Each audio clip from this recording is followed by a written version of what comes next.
What we're going to do next is normalize our data across seasons. I picked up this trick from the folks at MBA Math. I advise you read the blog post in its entirety, but to sum it up, I would say this. If someone scored 22 points a game in the 1999 season and 22 points a game in the 2019 season, would that be equal? Likely not, since the gameplay style and rules have changed a lot in 2 decades. We saw earlier in our course that overall points scored has been increasing pretty consistently, which means the pace of play has likely been picking up and there has been an increase in 3-point field goal attempts. As such, someone who averages 22 points per game this season might not be as impressive as someone who averaged 22 points per game in the 1999 season. To better compare across decades, we are going to normalize stats for each season. What we essentially want is a function that factors in the season stat, maximum and minimum value, and normalizes that stat. To simplify this, let's first write it for a single stat and a single season before finding a way to applying it to all stats and all seasons. From our previous step, we know our master data frame is currently df filter. Let's take this data frame and filter based on season ID. We will create a data frame with only the 2017 and 18 season data in it. We can do this by using a condition that equals the 2017-18 season, like we learned previously before. So if we take this season ID, where it's equal to 2017-18, and wrap this, set it equal to season, and then we can basically create a new data frame with our 2018 season data that is saying filter, where this season condition is true. And let's sample this to make sure everything looks right. 10 rows. And great, we see that we get the 2017 and 18 season data only. Next, let's add a new column with the normalized points. To normalize, we take the value, subtract the column minimum, and divide it by the difference between the maximum and minimum column value. Remember that we can create a new column by just passing in the new column name and giving it values. So let's look at points. What we're saying is if we took the points from the 2018 data frame, and this is the points column, and we subtract the minimum, which we can get calling the chain, and then we want to divide this by the max, which we get similarly, minus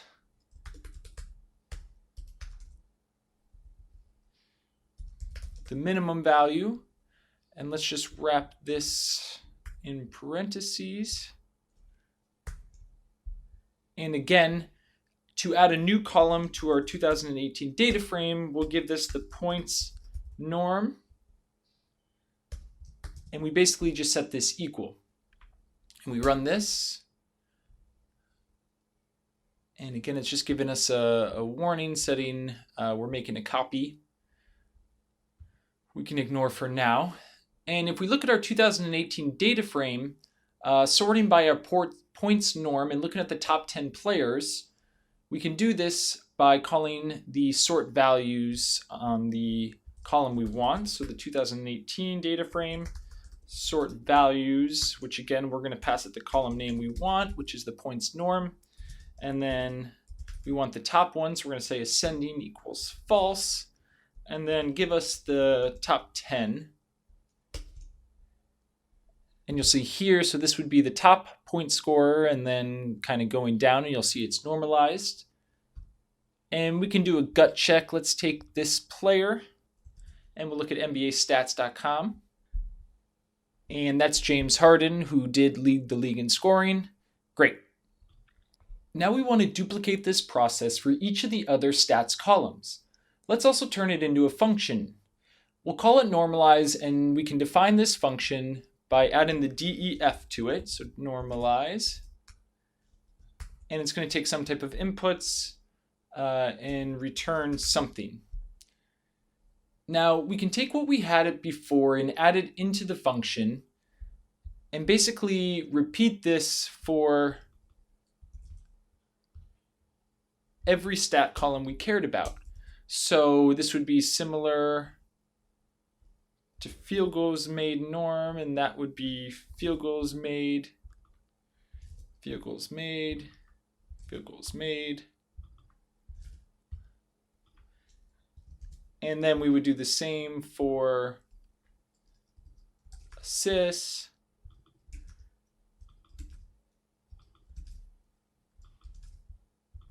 and so on and so forth. But notice there is a lot of repeated code in this method. How can we convert this to a friendlier, more Pythonic syntax? Well, it looks like the constant is the column name across each of them. So let's update our function to instead take the column as an input and output the normalized data. So we'll say we're taking the column as the input. And here what we want to return is the column minus the column min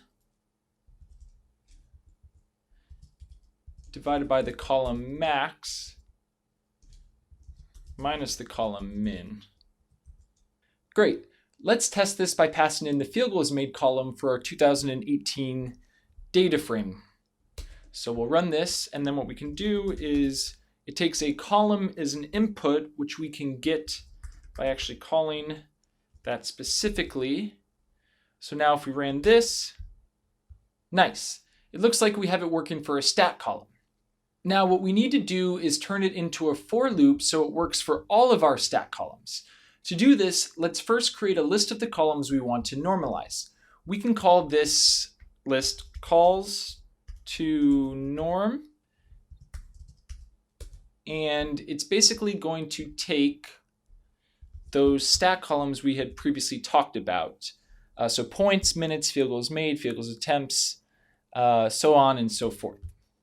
And the for loop would take each column in the columns to norm. So if we wrote it, it would be for, let's say, column name in calls to norm, do something, and that something is actually take that normalize function and run it for the column name. But remember, we also want to create the left side of the equation that is telling it to create a new column in the data frame. This is basically just taking the column name and adding the underscore norm to it.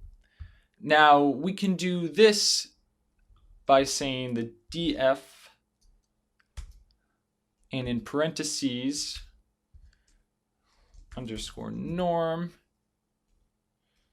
and we're basically going to format that with the column name. And this is what we're setting equal to that new normalized data that we got. Now, lastly, we need to wrap this function so that it takes the data frame as the input and returns the updated data frame with the normalized columns added. So basically what we can do now is let's create this new function. We'll call it vorp, which is kind of taking this value over replacement player. And now we're going to bump this inside of it. And then what it's going to return is a new data frame, which will have the normalized columns added on to the end.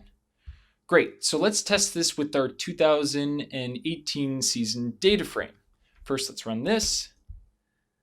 And now we can basically say, let's run the vorp for our 2018. And we're going to save this just into a new data frame to make things easy. Run that, and then let's sample 10. Awesome. So it looks like we got our normalized data for each of the columns. We've now added a whole slew of the new columns with the normalized stats, which we'll use to compare players across season. But if you recall, our data frame is made up of multiple seasons. This will make it tricky to get the mean and standard deviation for each season. So what's our solution? Well, what if we grouped by season ID and then ran our function? Let's run the groupby method on our original data frame, then look at the points per game column to see the mean for each season and if it matches what we saw earlier. So we can say our original master data frame, which is currently df filter. We are going to group by, and this is where we pass in the column name, season ID, and let's save this into a grouped object. And then what we're going to want to do is get the points, and let's get the mean just to make sure it's working correctly. Now we see we get the mean for points for each of the season. And if we remember back to our previous lesson, we can apply a function to a grouped object. So let's do the same apply method using our VORP function. So here, we're basically taking the master data frame, again, which we haven't modified. We've been saving it as new data frames and making copies. We are going to group by the season ID. And then after we group by, we are going to apply our function, which is the VORP. And let's save this as df new. And let's take our df new sample of 10 rows, run this, and voila. We have now normalized our data across each of the stat columns across every player and every season. We are now one step closer